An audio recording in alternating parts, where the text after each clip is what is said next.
Водій розхуяв трейлер. Отаке, коротше, вже у нас Чикаго, нічого не видно. На вулиці, блін, холодно. Перевели, до речі, у нас годинники, що в принципі є всіх графіки. Ти не маєш права просто нічого возити з собою в тому траці. Так, всім привіт! Ми на каналі Load & Go, де ми розказуємо про наші повсякденні проблеми, як ми їх вирішуємо, розказуємо про свої помилки, які ми допускаємо, помилки наших водіїв, а також допомагаємо водіям або людям, які хочуть відкрити свій бізнес траковий, пришвидшити цей процес. І сьогодні ми будемо з вами говорити про те, що потрібно взяти водію в дорогу, що йому добре брати, що йому не вартує брати, що вартує брати в короткий рейс, що вартує брати в довгий рейс. Будемо говорити про такі штуки. Все, нова реальність в Чикаго. Дивіться. Блядь, не видно нічого на камері. Холодно, блядь, зима. Скоро будуть нові відео на каналі, як їздити взагалі в зиму. Чикаго зима досить швидко прийшла. Коли вже водій їде в довгий рейс, на вулиці ось така погода, а то, що зараз, ви бачите, на вулиці немає снігу, якби на землі, це ще досить тепло зараз. Планувати свою дорогу, забагато чим запасатися. Я якраз вже розказував про цепочки, які повинні бути в трасі. В траці про сіль, мішок солі спеціальні, щоб у нас далі нічого немає, все пусто на ярді. Значить, все класно. Окей.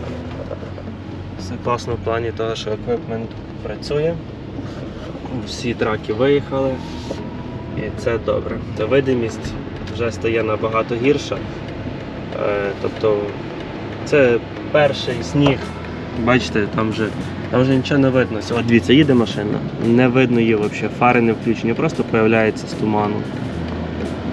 Ненормально так.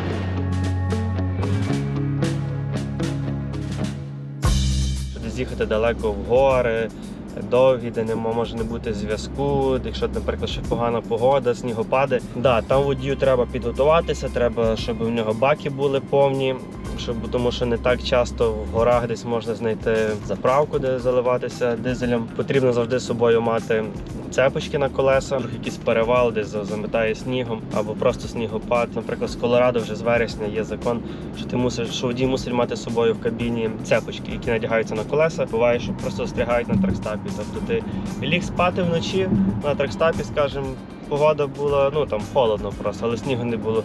Можеш зранку так проснутися, що тебе там сніг чуть не по коліна, ти можеш себе там трохи викупати, там завжди ще з собою сіль возять, мішок солі, спеціально, щоб сніг потопити.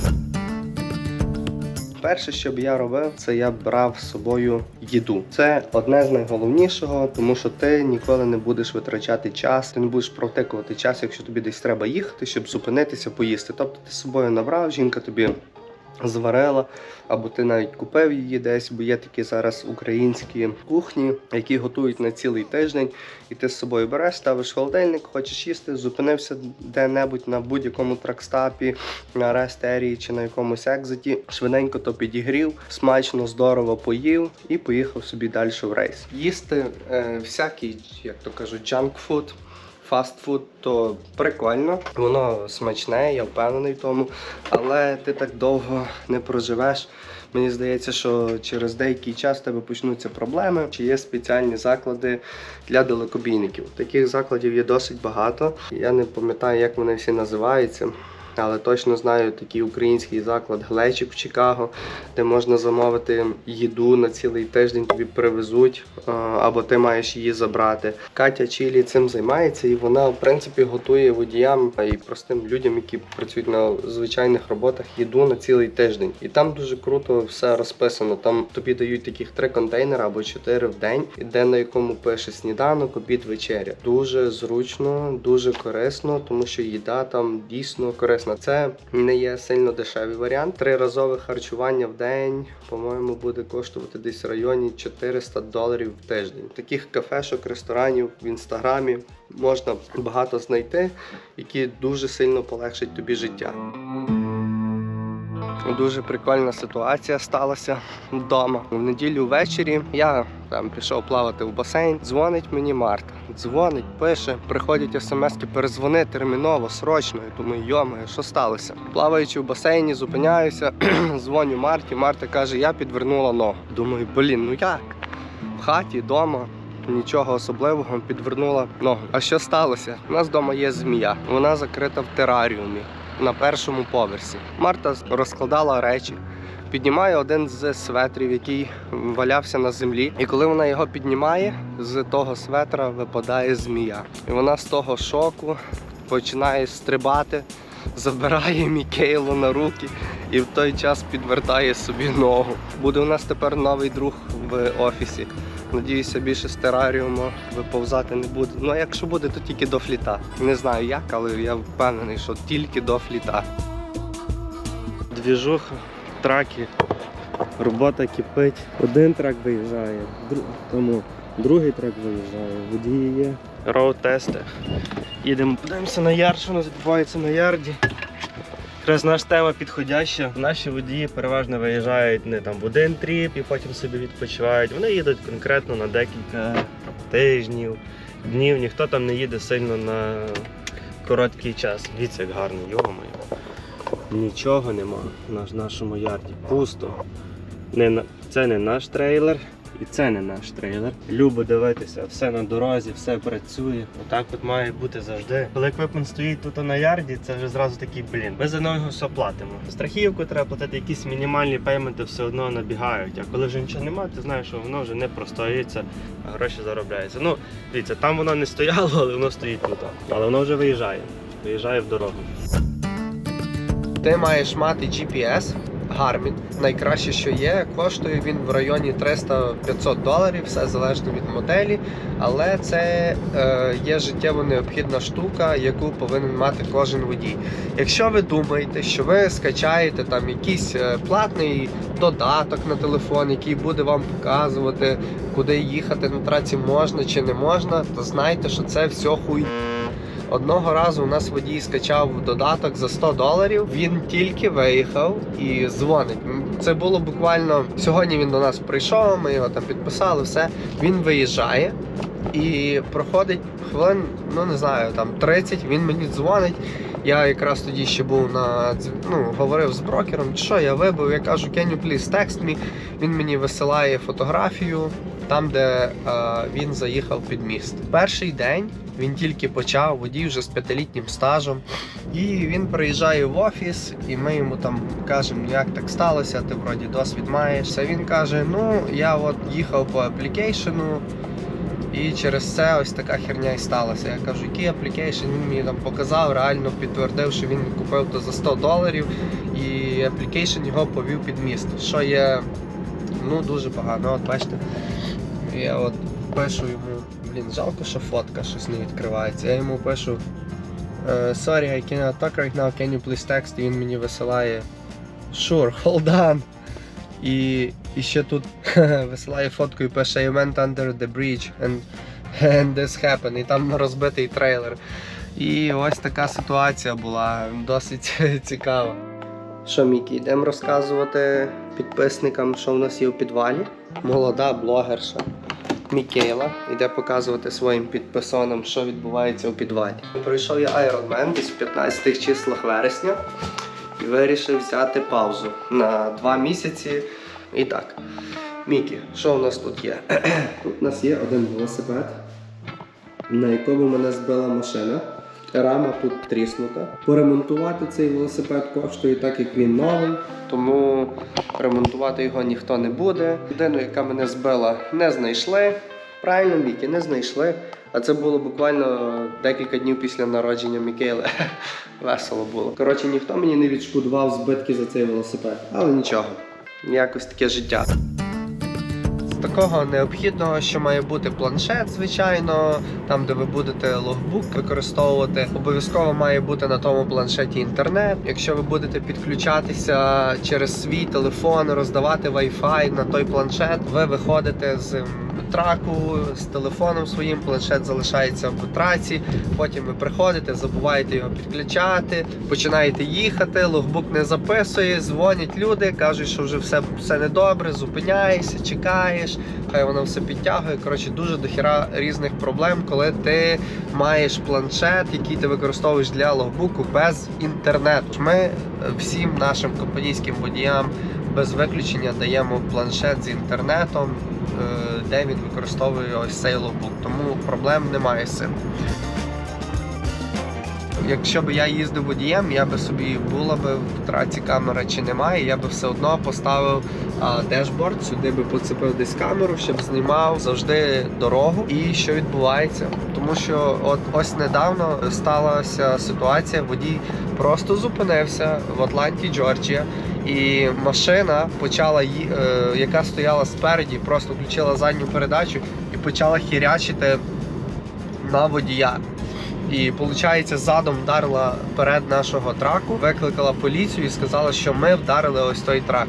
Ну, добре, що в нас була камера, слава Богу, що був ще один навіть свідок, який казав, що це не так. Чувак не знає, що в нас була камера і починає нас судити. Дуже цікава ситуація, виходить. Я вам розкажу пізніше, що після того, як воно все закінчиться, тому що різне може бути. Водій розхуяв трейлер повністю. Тому, блядь, йобнутий водій дарив, під'їхав при місці, тому, коротше, все, криша, дирочка. А їх ремонтувати. Так, я казав, нічого цікавого.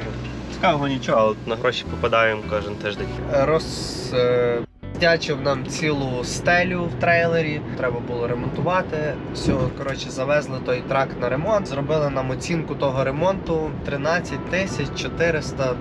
Ну, щось в районі, дуже неприємний ремонт. Водій, коротше, говорить, я не знаю. Я його питаю, ти в чому проблема? Що сталося з трейлером? А він мені пише, а що сталося з трейлером? Я кажу, весь дах розхуєний. О, я не бачив. Це треба мати такі, як, типу, здібності, пиздіти тобі в очі. Розбив трейлер і с'їбався. Навушники в обов'язковому порядку, тому що ти водій, ти любиш поговорити по телефону, тобі треба зв'язатися з диспетчером, з жінкою, і ти не можеш тримати телефон ось так у руці і говорити. Ти мусиш мати навушник. Ну, я б використовував AirPods. Для водіїв це не є супер практично. І вони беруть такий один навушник, так чіпляють сюди, з один великий навушник, з другої одне вухо вільне і з таким, типу, мікрофоном. Чути цих людей ідеально. Ніби вони в закритому приміщенні і нічого навколо немає. Зима, куча всього може статися на дорозі через погану видимість. Одне вже з відео вночі, що було. Коротше, їхав водій, сніг падав, теж, що потім сталося, збив він оленя або щось таке. Ну, коротше, не знаю, що він збив. Animal, як він сказав. Трак живий. Добре, що ми поставили цей Діргард. Він нас спас від якось там потенційних $1000, що ми б потратили на ремонт, там фари. То виходить 2000 зберегло нам в районі 15-20 тисяч. Ну да. Тому що капот, ця херня. Оцей один ексидент коштує нам 10 інших траків з діаргардами. Тому це, це реально крута штука. Грязний, чистенький, грязний, не чистенький. Так що цей еквіпмент треба зараз частіше мити. Ми завжди повертаємо гроші за трейлера, за мойку. Якщо це нам компанійський водій хоче помити, ми завжди за і кажемо, щоб вони це робили. І робили це часто. І вважаємо, що поліцейські тормозять грязні траки, трейлера. Скажемо вони зразу, о, трак грязний, трейлер грязний, значить водій потенційно не слідкує за своїм еквіпментом. Так, а ну подивимося, як там тормоза під капотом. І постарається до чогось примахатися. Знаю, що багато водіїв люблять випити після рейсу. Просто якщо ти будеш мати бутилку пива, бутилку якогось віскі в траці, тобі вже можуть за то поставити штраф і позбавити тебе водійських прав. Не те, що ти не можеш права пити, ти не маєш права просто нічого возити з собою в тому траці. Тому Якщо у вас щось є в траці, викидуйте то зразу, тому що зупинять, обшукають ваш трак і скажуть, що ви були п'яні, навіть якщо ви і не були п'яні. У мене знайомий розказував мені про випадок, який з ним стався, і це було дуже печально для нього. Він вже там декілька років старається розібратися, як то вирішити питання. Був ковід, і не було оцих санітайзерів, там де ти пшикаєш, бактерії всі вбивати. Що він зробив? Він купив собі 99% спірт і просто возив його замість санітайзера в траці. Його зупинили на інспекцію, просто зупинили, провірити, чи все добре. І побачили в нього от бутилочку того спірту. 99 градусів, чи скільки там було, ну типа реально мощна херня, яку люди не п'ють, а купують для чогось. Коротше, зробили так, що дали йому violation за те, що в нього був алкоголь. Поставили його out of service, якось там на 48 годин, а він їхав якраз додому і дуже хотів швидше додому приїхати, бо був вже в принципі недалеко від дому. Коротше, настав вечір, він там чекав, буквально там пару годин почекав, настав вечір, вейстейшн закрився і він з'їбався. Він поїхав додому, думав, нічого, заканає, проканає, нічого страшного. Коротше, проходить десь місяць-два, і йому приходить якась там повістка з того вейстейшену. Було дохіра проблем. Ці нерви не потрібні, тому що ти водій, ти так стресуєш на тій дорозі кожен день, а ти ще й постійно маєш тепер думати на рахунок цього. Його CDL тоді заблокували. Ну, все через те, що у нього просто був якийсь там алкоголь. Радив би всім водіям в таку погоду, от в таку погоду, ніколи не спішити. Навіть якщо ви вже там запізнюєтеся, не встигаєте на пікап чи не встигаєте на деливері, неважливо. Вас вдома чекають діти, жінка, навіть якщо вас ніхто не чекає, ваше життя під ризиком. Втратите день, втратите 2 дня, взагалі без різниці. Ви максимум, що ви там втрачаєте, це ви втрачаєте гроші. Наскільки я знаю, ні одна компанія не заставляє їхати в таку погоду. Ну, не знаю, що це мусить бути за компанія, щоб сказали, похер на погоду, їдь. Наш канал про тракінг, в загальному про тракінг в Америці. Будемо наголошувати, щоб ніхто не ризикував своїм життям. Так що майте на увазі. Що я вам скажу про YouTube? Це насправді дуже важко. Дуже важко знімати такі відоси. Воно виснажує. Дивіться, 5 хвилин Ютубу і дивіться, що який результат. Спить. Вирубилась. Бо це важко. Це не є просто.